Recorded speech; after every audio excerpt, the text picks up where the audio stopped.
During World War II, soldiers often discovered that survival didn't just depend on courage or weapons. It depended on water. Clean, safe drinking water was one of the most precious resources on the battlefield. Yet, it was almost always the hardest to find. When units were cut off, when patrols stayed out longer than planned, or when weather ruined supply lines, men were forced to drink from whatever source they could find: muddy puddles, contaminated ditches, livestock ponds, stagnant pools, or slow-moving streams filled with debris and bacteria. One wrong sip could take a soldier out of action for days. Dysentery, cholera, and severe dehydration were just as deadly as bullets. But hidden in old field manuals and passed quietly from one soldier to another was a survival trick so simple it almost seems unbelievable today. A complete water filter made from nothing more than dirt, sand, cloth, and gravity. No chemicals, no metal, no tools.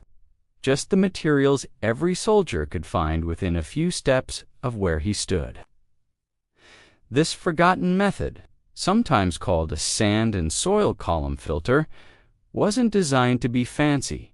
It was designed to work anywhere on Earth. The concept was incredibly simple. If you pour dirty water through multiple layers of natural materials, each layer will remove certain impurities.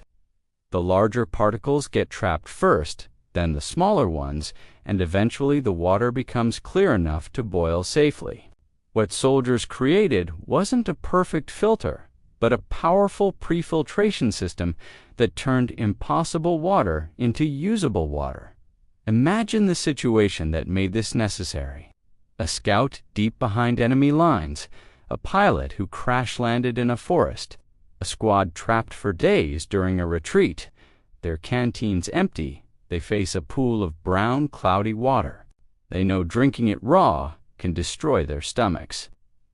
They also know boiling this thick sludge wastes precious fuel and still leaves it unsafe.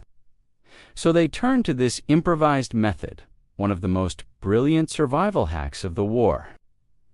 The construction was straightforward. Soldiers began with a piece of cloth, anything from a scarf, a torn shirt, or even a bandage. This cloth became the foundation, a net that caught leaves, insects, and large debris. On top of it, they placed a layer of coarse material like small rocks or gravel. This stopped anything big from slipping through. Next came fine sand, which trapped the smaller particles the rocks couldn't catch. And finally, the key ingredient, tightly packed soil. Not loose dirt, but compressed, firm earth that acted like a natural membrane.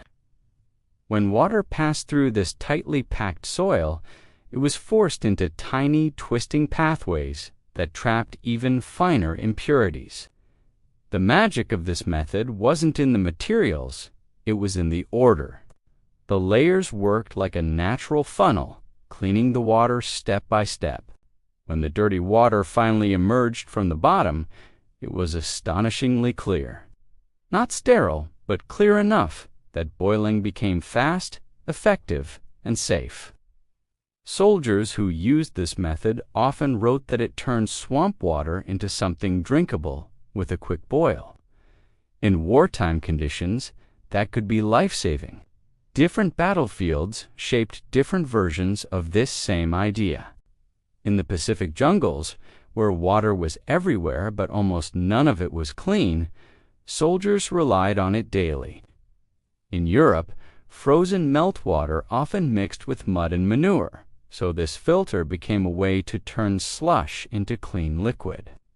In North Africa's deserts, British troops used the method on stagnant oases that had been polluted for months. Despite these wildly different environments, the system remained universally effective because the principle behind it, natural filtration, never changed. Some units even built larger versions. They would stretch cloth between two trees, create a deep cone filled with layers of soil and sand. and pour gallons of water through it slowly. Others dug holes in the ground, lining the sides with cloth and natural layers to make a filtration pit. The water that seeped out the bottom was much clearer than what went in. Entire squads survived this way when supply lines collapsed. The method worked because it relied on simple physics. Water travels downward by gravity. As it moves, it slows down, twists, and squeezes through tight spaces between grains of sand and soil. Every twist, every slow drop, pushes dirt and contaminants aside. The earth essentially cleans its own water, just much faster in a compact, soldier-built design.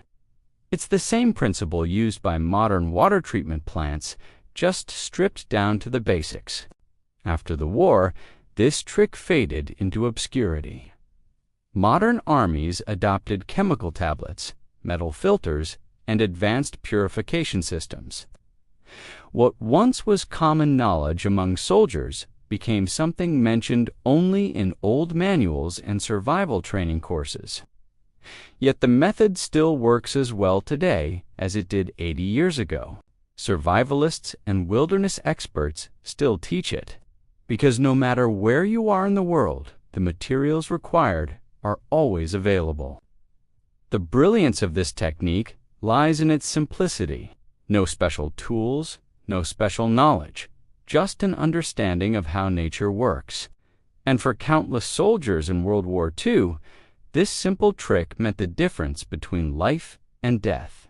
In a war filled with tanks, aircraft, and cutting-edge weapons, one of the most important survival tools wasn't a machine, it was dirt, cloth, and the creativity of soldiers who refused to die thirsty.